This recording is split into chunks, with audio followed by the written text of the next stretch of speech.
Hi, hello, namaste. Welcome to our channel Kishore Bingi Vlogs.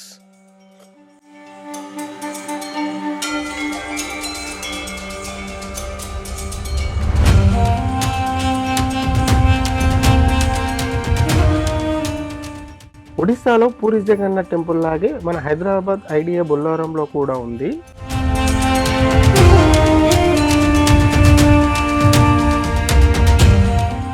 అది మల్లంపేటలో ఉంది.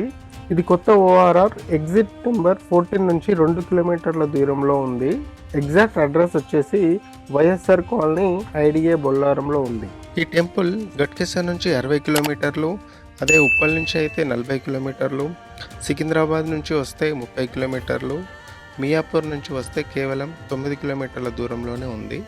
మనకి హైదరాబాద్లో పూరి జగన్నాథ్ టెంపుల్ అంటే జూబ్లీస్లోనే ఉందని తెలుసు, కానీ ఇక్కడ కూడా ఉందని చాలామందికి తెలియదు. ఇది ఇప్పుడిప్పుడే పాపులర్ అవుతుంది. ఈ టెంపుల్ని కట్టి 7 సంవత్సరాలు అవుతుంది. ఈ టెంపుల్ని ఒడిస్సా కమ్యూనిటీ వాళ్ళు సేమ్ పూరి జగన్నాథ్ టెంపుల్ లాగే కట్టారు. ఈ టెంపుల్ని శ్రీ జగన్నాథధామ బొల్లారం అని, అలాగే శ్రీ క్షేత్ర బొల్లారం అని కూడా పిలుస్తుంటారు. ఈ టెంపుల్కి వస్తే మనం ఒడిస్సాలోని పూరి జగన్నాథ్ టెంపుల్లో ఉన్న మాదిరిగానే మనకు ఫీలింగ్ కలుగుతుంది. ఈ టెంపుల్ అయితే చాలా బాగుంది. మీరైతే తప్పకుండా వచ్చి విజిట్ చేయండి. ఇక్కడ కొత్తగా రెనోవేషన్ వర్క్ కూడా జరుగుతుంది. ఫ్యూచర్లో ఇంకా బాగా డెవలప్ చేస్తారట.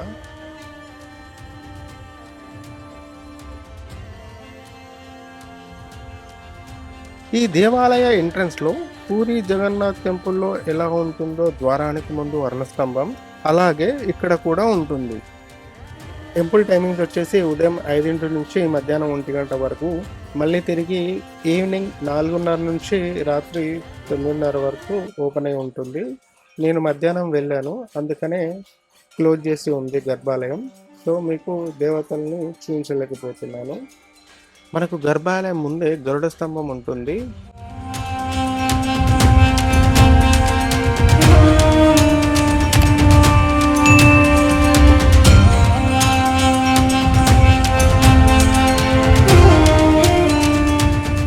గర్భాలయం ముందు పైకి చూస్తే చుట్టూ విష్ణుమూర్తి అవతారాలు అన్నీ మనకు దర్శనమిస్తాయి. చాలా బ్యూటిఫుల్గా చెక్కారు. అలాగే ఇక్కడ ఉన్నటువంటి బొమ్మల్లో మహాభారతం, భాగవతానికి సంబంధించిన ముఖ్యమైన అంశాలని, ఘట్టాలని ఈ బొమ్మల రూపంలో ఇక్కడ ఉంచారు. దూరం నుండి చూస్తే ఈ గుడి కలర్ అంతా ఒకే కలర్లో కనిపిస్తుంది, కానీ లోపలికి వెళ్ళి చూస్తే మాత్రం మల్టిపుల్ కలర్తో చాలా అందంగా, కన్నులకి కనువిందుగా, కలర్ఫుల్గా ఉంటుంది. ఇక పూరి జగన్నాథ్ చరిత్ర గురించి తెలుసుకుంటే, జగన్నాథుడు గిరిజన దేవుడు. వాళ్ళు ఈ జగన్నాథుణ్ణి నీలమాధవుడు అని ముద్దుగా పిలుచుకుంటారు. పూర్వం ఒక దట్టమైన అడవిలో రహస్య ప్రదేశంలో ఇస్యావసుడు అనే ఒక గిరిజన రాజు ఈ జగన్నాథుడిని రహస్యంగా పూజించేవాడు. బయట ప్రపంచానికి ఈ జగన్నాథుడి విగ్రహం ఎలా ఉంటుందో ఎవ్వరికీ తెలియదు. ఈ విషయాన్ని తెలుసుకున్న ఇంద్రధన్య మహారాజు ఆ రహస్యాన్ని కనుక్కొని తనకి చెప్పమని విద్యాపతి అనే ఒక బ్రాహ్మణుడిని అడవికి పంపుతాడు. అక్కడ ఇస్యావసుడు తన కూతురైన లలితను విద్యాపతి ప్రేమించి అందరి ఇష్టంతో పెళ్లి చేసుకుంటాడు. విద్యాపతి పెళ్లి చేసుకున్నప్పటి నుంచి తన మామని ఆ విగ్రహాన్ని చూపించమని వేడుకుంటాడు. చివరికి ఒకరోజు అల్లుడి కళ్ళకి గంతలు కట్టి ఆ విగ్రహం ఉన్న చోటుకి తీసుకెళ్తాడు. కానీ విద్యాపతి తెలివిగా ఆ దారి గుండా ఆవాలు పోసుకుంటూ వెళ్తాడు.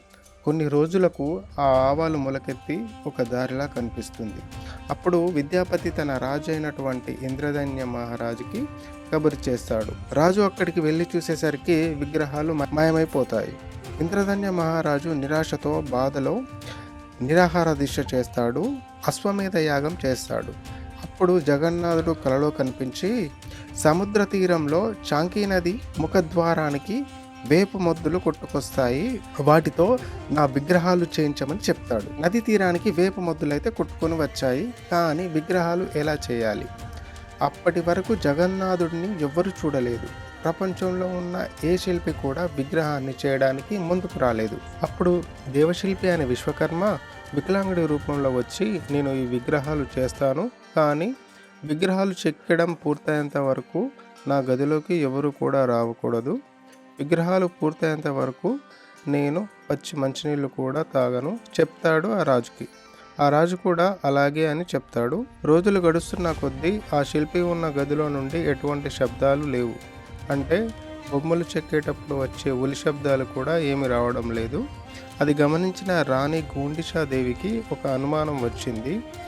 ఆత్రంతో మహారాజుని అసలు ఆ గదిలో ఏం జరుగుతుందో చూసి రమ్మని పంపిస్తుంది. మహారాజు వెళ్ళి ఆ గదిలో చూడగా లోపల ఏ శిల్పి లేడు, సగం చెక్కబడిన విగ్రహాలు మాత్రమే ఉన్నాయి. అప్పుడు ఆ మహారాజు పశ్చాత్తాపంతో ఆ బ్రహ్మదేవుడిని ప్రార్థిస్తాడు.